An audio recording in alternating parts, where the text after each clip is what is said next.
Final Fantasy XIV Fan Fest is live in Vegas now, and they just dropped this doozy. Final Fantasy XIV is finally coming to the Xbox. It is crazy. I went and I fast forward and I watched the entire presentation when Yoshi P introduces Phil Spencer on stage. It's one of the coolest introductions ever. He's so excited. And then the CEO of Square Enix actually came out and said, we look forward to working with Xbox on more games coming to Xbox in the future from Square Enix. So very exciting. Now, Square Enix PlayStation rather, has had kind of a stranglehold on the Square Enix games. Final Fantasy XIV in particular has been only available on PC and PlayStation, and it is crossplay. So that's why this is so huge. This is a crossplay MMO game, considered one of the best MMOs out there to date, and just hasn't been available if you're on Xbox. It now is. Fascinating. I will say one thing that really stood out to me as I was watching it, and you guys can go back and watch the Fan Fest for yourself. I'm sure there's going to be tons of clips out there when Phil Spencer was on stage with Yoshi P and the CEO of Square Enix. It felt like they were going out of their way, both sides, both Xbox, i.e. Phil Spencer, and Square Enix, to be very, very complimentary to each other. It was like a love fest on stage. It really was.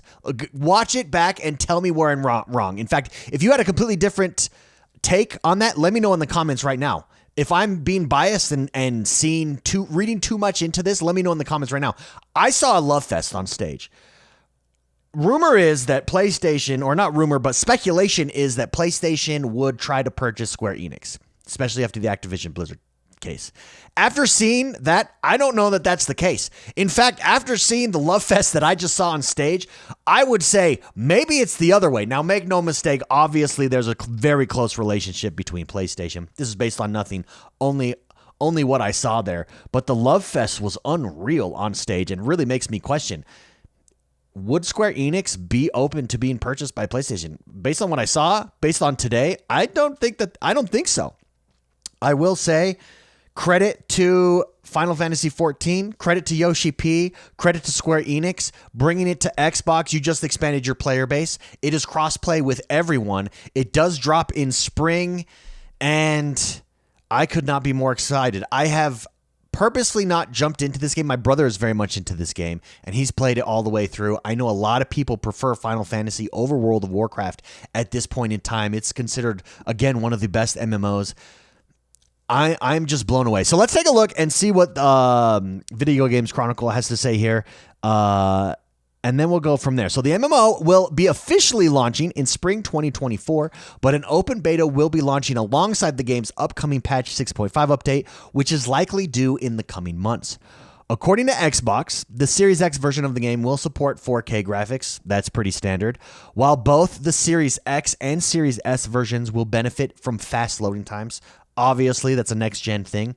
The expanded free trial, which is available on PC and PlayStation consoles, will also be applicable to Xbox too. So the important thing here, sometimes when you get games that drop on a console where they haven't been before, and we've seen this in the past, you don't get the full latest edition of the game. That's not the case here with Final Fantasy Online. You're getting the most up-to-date version, just like everybody else.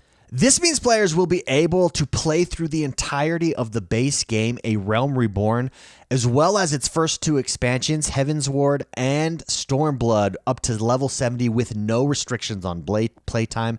Absolutely huge. Once players reach level 70, that's when you got to pay the monthly subscription fee. Excellent model. Let me play the game. Let me get introduced before you start charging me. Once I get to that level 70, once I'm caught up, then you charge me, then I subscribe to it. It's genius. It's a great subscription model. I absolutely love that. Here they are on stage, and this is, I'm telling you, the Love Fest. In fact, can we double click on this? Can we full screen this? The Love Fest, I'm telling you, was unreal. Watching it, they were very, very friendly. And I think that's obviously probably a little Japanese culture there. That's probably just good business sense, right?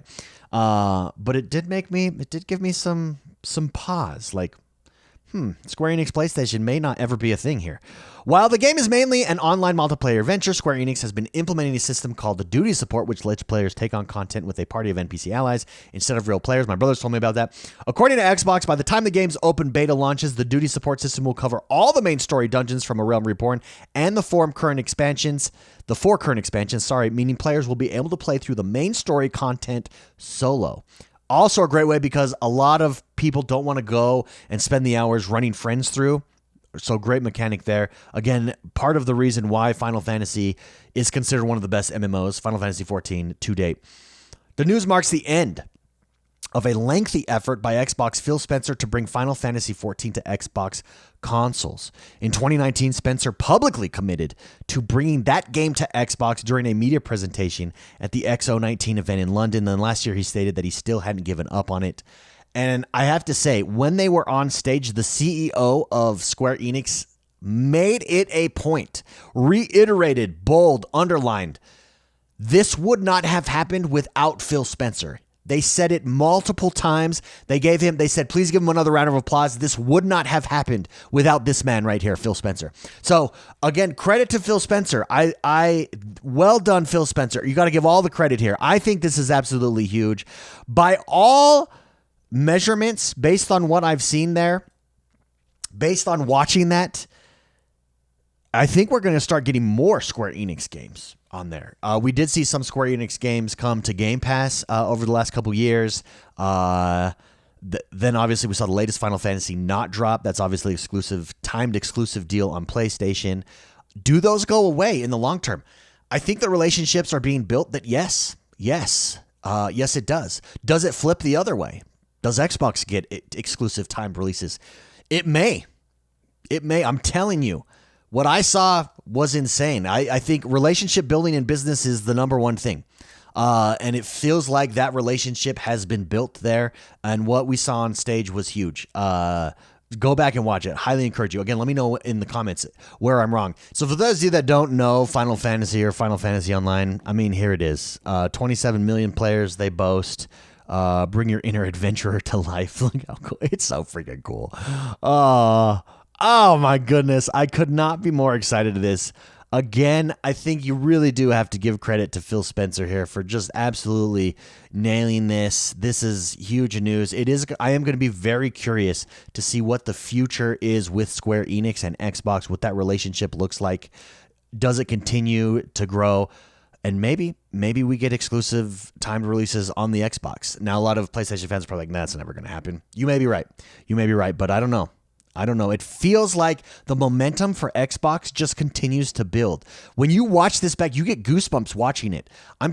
Momentum after momentum for Xbox, Activision Blizzard. Starfield is coming now here in the next couple months. It's a new Xbox. It's not the Xbox One Xbox. We're not in Xbox One days for sure. Things are happening, things are moving, and Xbox is being very aggressive. To that point, and further compliments to Phil Spencer here, talking about mobile handheld gaming. Now, they must see something here in my mind. With the success of the Nintendo Switch, for instance, and my experience with the Nintendo Switch, what I love about the Nintendo Switch is, as someone who's very busy, as someone with kids, and a full-time job and a very busy full-time job, I love that I can lay in bed at night and play my Nintendo Switch. I love that I can pick it up for 20 minutes, 30 minutes, that I don't have to be stationary in order to play it. And that's something that Xbox must see. They did come out licensed with the ROG Ally. You can play Xbox games also on Steam Deck.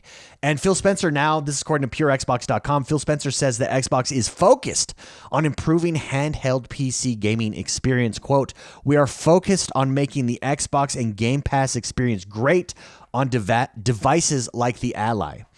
And I think the reason is exactly for the reason that I stated there. I will play more if I'm able to play mobile. And that's the appeal of the Nintendo Switch. When I travel, I could take my Series S. Yes, is it that big of a deal to take it with you? No, it's a pretty light, pretty durable machine. But why? When I could take my Nintendo Switch? Why? When I could take a device like the ROG Ally? Now, the price point for the ROG Ally is a little high for my taste. I would love to see that come down. I think you can also see this. Xbox is not the only one chasing the mobile scene. PlayStation is chasing it as well. PlayStation has their own version of a handheld that just streams to the handheld, but it's still, they're seeing the same. They must be seeing the same thing. People don't want to be tied down to one location to game, even within their house. That's my case. This is my gaming room where I'm recording this right now. This is in my basement.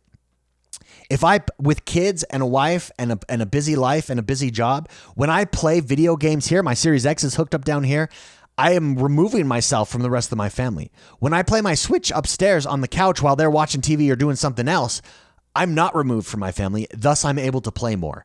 And I think that that's the power of handheld devices. I think PlayStation sees it as well. I think Xbox sees it. Xbox is taking a much more standalone approach here with devices like the ROG Ally, but again, credit. I think it's smart. I think it's the way forward for sure. Let's take a look and see what Pure Xbox has to say here. Ever since the launch of the Asus ROG Ally, Xbox has shown its support for the devices as a way to experience Game Pass titles natively on the go. Even so, the handheld device and other devices outside of Valve Steam Deck runs on Windows 11, meaning the experience isn't 100% tailored purely for an Xbox console-like experience, and the higher-ups at Microsoft are aware of that. Head of Xbox Phil Spencer has recently responded to an ROG Ally fan query about whether we can expect to see an Xbox-like UI for the device in the wake of Microsoft's new console dashboard. Phil says the term has more to do on devices such as Ally.